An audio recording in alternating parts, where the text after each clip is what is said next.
you all are technologists or you're working in the biomedical field, is that correct? Yes. Okay, so this summer rather, you will be given an industry challenge that industry is currently trying to solve. You will, okay? Students at Potomac, Bladensburg, and Fairmont High will be given a real-world challenge.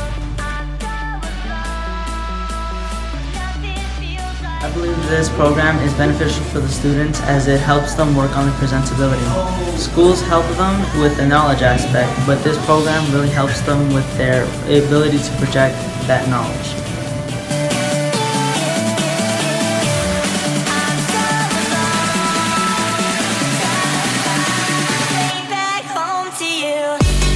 Besides the opportunity to communicate these complex ideas to the children, I'm really appreciative for the opportunity to be exposed to experts in my field because it's really given me a new outlook on more so what I want to do in the field and the dreams that I want to achieve.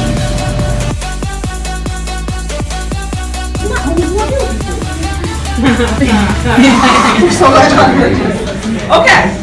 Gentlemen, just for the sake of this exercise, could you just kind of describe how you think it might feel when a woman's like, oh my God, those heels, I'm so glad to take them off. Could you just kind of describe how you think it might feel? How might it feel?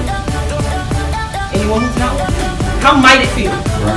Burning the feet at the bottom, it burns.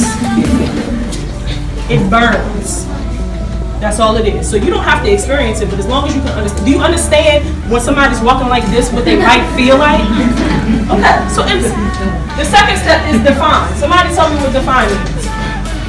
Anybody? No wrong answer. The design thinking process was a little difficult at first, not just for me teaching it, but for me to teach the kids. But after a while, after I studied it, I totally understand that it is a thinking process that helps you think outside the box and it helps you grow and keep you more open-minded.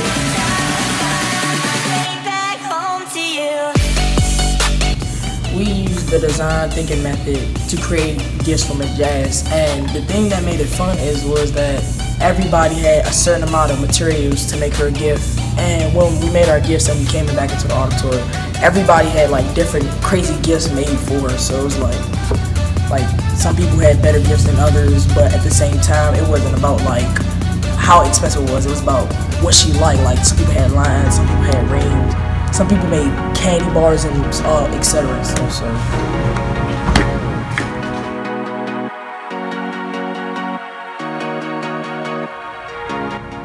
So initially my team was unsure about how they were going to go about creating our prototype and presentation, but then after the Leaders Conference, we asked all the correct questions and got all the right answers, and then we were on track for our prototype.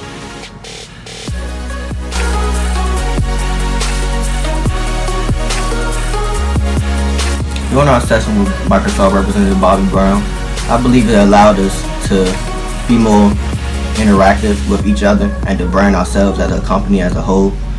We was able to contribute each point to the logo with the different color schemes and the name and the slogan. It was everything for our creativity to explore.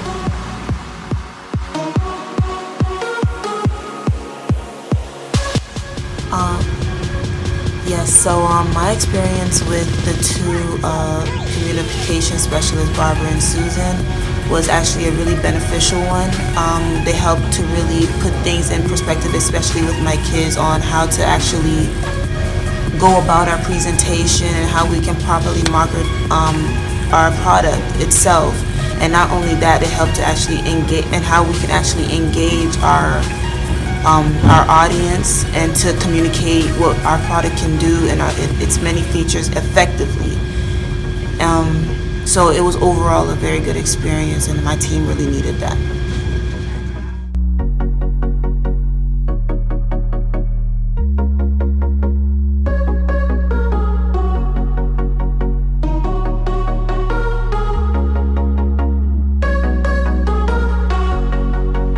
was very important to have industry experts such as Dr. Stone, a computer science professor here at Bowie State University, because he was able to explain and define vulnerability scanners in a way that the mentors and students could understand.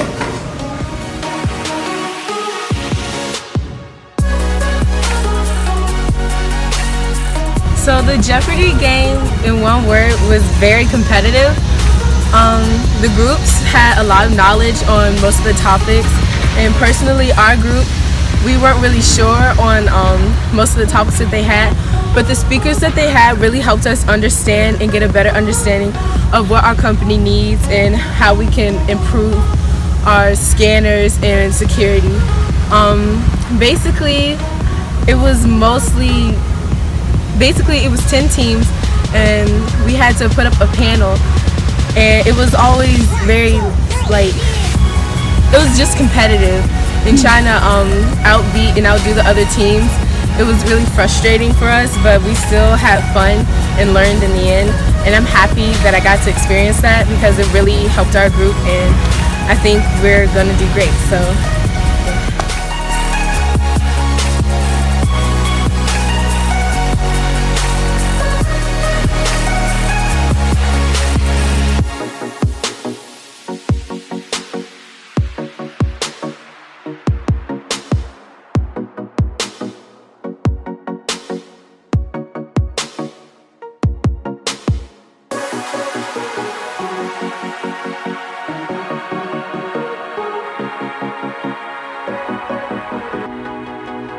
scavenger hunt, it was like, I would say it was really fun because everyone got out and you see other teams just running everywhere, although the rule was no running, and we each had a destination to go to, and like the stations, and each station had an envelope where to find clues to go to the final destination we had to go to.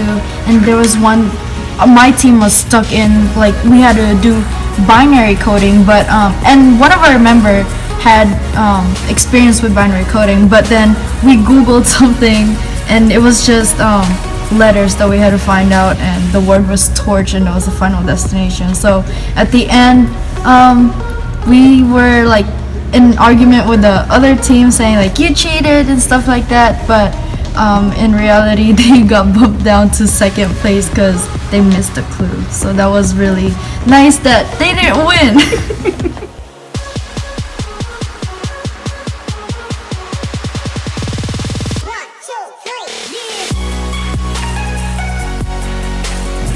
I think it's important for students to participate in activities such as this because it gives them an inside look on what the real world will be like. They get to work with employees, employers, and kind of get a feel of how teamwork would work in a real world situation. And it also gives them a kind of inside look on what the STEM field could be in the future. The YCC Capstone Challenge has been so productive in our community. I have seen so many students come through here and been so happy with the opportunity I'm given. It's a technology driven, and that's where the world is going now. So I still keep in contact with the children today, and they tell me about the way they've been impacting their community and their high schools. So it's really nice to see all different people of color come together and actually do something that's innovating that will basically impact the world later on.